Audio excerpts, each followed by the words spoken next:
Hola, bienvenidos. Continuamos analizando el tomo 10 de la colección Historia Integral Argentina, de Editorial SEA, llamado Los Nuevos Equilibrios. En este capítulo nos sumergimos en un artículo de Jorge Jaroslavsky sobre el conflicto universitario que suele denominarse laica o libre.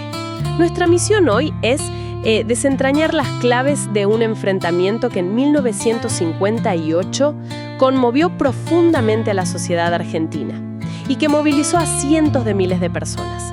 No solo examinaremos los hechos, sino también las corrientes ideológicas que chocaron en este debate tan fundamental. Y claro, es imposible abordar este texto sin mencionar la figura de su autor. Jorge Adolfo Jaroslavsky, militante de la Juventud Peronista, fue secuestrado y desaparecido por la última dictadura militar en 1976. Su análisis, por lo tanto, no es solo un documento histórico, es el testimonio de una generación que vivió y padeció estas tensiones. Efectivamente, lo que Jaroslavsky nos presenta es más que una crónica, es la disección de una fractura en la sociedad argentina, una pugna, digamos, entre dos concepciones del mundo y del rol de la educación. Por un lado, la educación como herramienta para la conservación de un orden establecido, y por otro, la educación como motor de progreso social y de pensamiento crítico. Este análisis nos va a permitir comprender por qué un simple artículo de una ley universitaria pudo paralizar al país entero. Para entender el estallido, me parece que debemos retroceder un poco. A fines de 1955, con el gobierno provisional de la llamada Revolución Libertadora, el entonces ministro de Educación, Atilio del Oromaini, sanciona un decreto que contenía un artículo clave, el número 28, que establecía y por qué se lo conoció como un regalo de Navidad. Bueno, el artículo 28 abría la puerta para que la iniciativa privada creara universidades libres y, lo más importante, capaces de expedir diplomas y títulos habilitantes. Fue sancionado un 23 de diciembre, una fecha estratégicamente elegida, cuando la atención pública estaba en las fiestas.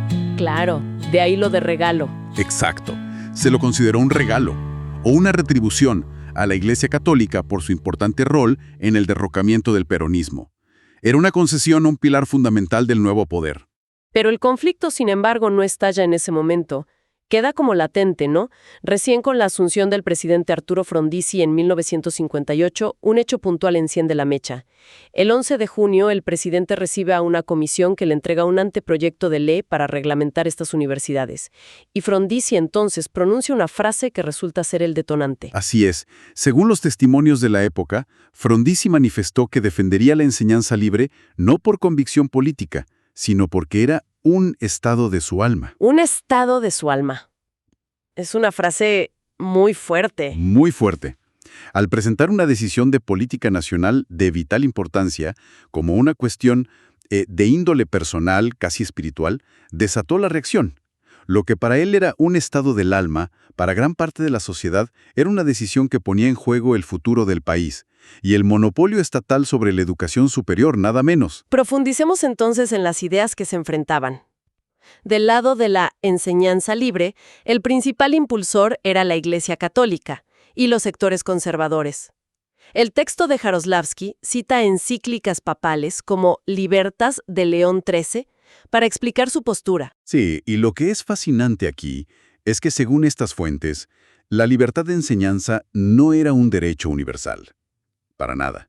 La encíclica afirmaba que no es lícito, y cito, pedir, defender, conceder la libertad de pensar, de escribir, de enseñar.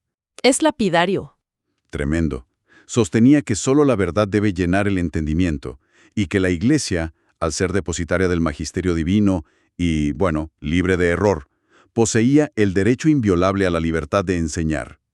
En esencia, no se defendía la libertad académica, sino la libertad de la Iglesia para impartir su doctrina, la que consideraba la única verdad, claro, y así preservar la sociedad de lo que denominaba la peste del socialismo. Y en la vereda opuesta se alinearon los defensores de la universidad laica, que representaban a una mayoría social muy, pero muy diversa. Organizaciones estudiantiles, la gran mayoría de los profesores, egresados, sindicatos. Y incluso numerosos sectores católicos, que no compartían la visión de la jerarquía eclesiástica, Eso es importante. Para este sector, la consigna era la defensa de la universidad nacional, estatal y laica, con el monopolio del Estado para otorgar títulos habilitantes. Que no era visto como un capricho estatista. No, en absoluto. Era la garantía de la calidad académica, la garantía de la democratización del acceso al conocimiento y, fundamentalmente, la preservación de un espacio para la ciencia y la investigación libre de dogmas religiosos. Era, en el fondo, la defensa del legado de la reforma universitaria de 1918. Y este debate no se quedó en los despachos. La sociedad lo tomó en sus manos, y la cuestión ganó la calle de una forma masiva. Las paredes de las facultades, como la de Ciencias Económicas, se llenaron de pintadas que exigían la derogación del artículo 28. Es que el conflicto se convirtió en lo que el texto llama una piedra de toque, un asunto que sintetizaba todas las tensiones sociales de la época. La división que se produjo en torno a la educación era la expresión de una división más profunda, la que separaba a los partidarios de la conservación de las situaciones y los partidarios del desarrollo político, social y económico. La perspicacia popular percibió que lo que estaba en juego era el modelo de país. Y aquí surge una primera reflexión ineludible que conecta aquella época con la nuestra. En 1958, el conflicto logró convocar a manifestaciones de hasta 450,000 personas. Es una cifra impresionante, teniendo en cuenta que el autor de estas crónicas, Jorge Jaroslavsky, desapareció años después por su militancia. ¿Cómo ha evolucionado la percepción del riesgo y el compromiso en la protesta estudiantil desde aquellas jornadas hasta hoy? Es que el riesgo cambió radicalmente. En el 58, en una democracia, aunque frágil, el riesgo era la represión, el bastonazo. Para la generación de Jaroslavsky, años después, el riesgo era la desaparición y la muerte. Hoy, quizás el riesgo es otro. Es la irrelevancia, es la precariedad futura. La pregunta es si el compromiso se transforma al cambiar la percepción del peligro. Volviendo al conflicto, una de las voces más potentes del lado laico fue la del propio rector de la Universidad de Buenos Aires, Ricieri Frondizi. Sí, hermano del presidente, nada menos. Y su discurso fue memorable, demoledor. Preguntaba con una ironía filosa: ¿cuál es su producción científica? ¿Qué laboratorios tienen? Refiriéndose a las universidades privadas. Y sentenciaba que esas famosas universidades no habían alcanzado aún la edad del kindergarten. Durísimo. Y que su único interés era lanzarse de inmediato al, cito, mercado de la venta de títulos. Fue un golpe directo a la legitimidad académica de la propuesta libre. El gobierno, sin embargo, estaba decidido a avanzar. El conflicto escaló con dos grandes manifestaciones en septiembre. Una en favor de la enseñanza libre y pocos días después, una concentración popular inmensa en defensa de la laica. Finalmente, la decisión pasó al Congreso.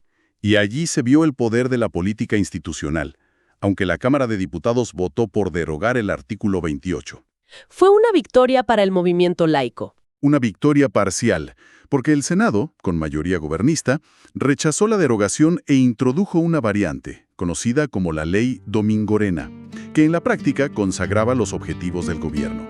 Fue una derrota parlamentaria para el movimiento laico, sí, pero una victoria en términos de conciencia y movilización social. La ley se aprobó, pero la opinión mayoritaria no los acompañó. Aunque el capítulo agudo del conflicto se cerró con esa ley, sus consecuencias se extendieron en el tiempo. Las universidades privadas proliferaron, pero, como señala el texto, no solucionaron las deficiencias existentes, más bien las agravaron. Exactamente. Se critica la proliferación de facultades de abogacía frente a la falta de ingenieros agrónomos, una tensión que sigue muy vigente. Y esto nos lleva a otra pregunta fundamental que plantea el texto. ¿Qué tanto han cambiado las tensiones entre las demandas del mercado laboral actual y el ideal de la universidad como herramienta de transformación social? Claro, esa tensión entre formar para el mercado o formar para la ciudadanía crítica. Justamente, esa puja sigue en el centro del debate educativo. El artículo también nos muestra cómo este conflicto dejó a la universidad pública en una posición de vulnerabilidad frente a la intervención gubernativa, algo que se concretaría brutalmente en 1966 con el gobierno de Onganía. La defensa de la autonomía científica frente al dogma y el poder político era central. Frente a los desafíos de hoy, de la desinformación y las posverdades, ¿enfrenta la autonomía universitaria los mismos obstáculos ideológicos o han surgido nuevos mecanismos de condicionamiento? Es una pregunta crucial. Porque la lucha de fondo, como la define Jaroslavsky, es permanente. Es la pugna entre la investigación científica libre y una verdad revelada que busca limitar el conocimiento para adecuarlo a las conveniencias de sectores dominantes. El autor concluye que la libre investigación científica implica un compromiso del científico con la sociedad y con las transformaciones necesarias para garantizar esa misma libertad. Para finalizar, el texto nos confronta con la paradoja familiar del propio autor. Jorge Jaroslavsky se distanció de la línea radical de su padre, Chacho Jaroslavsky, para integrarse a la juventud peronista.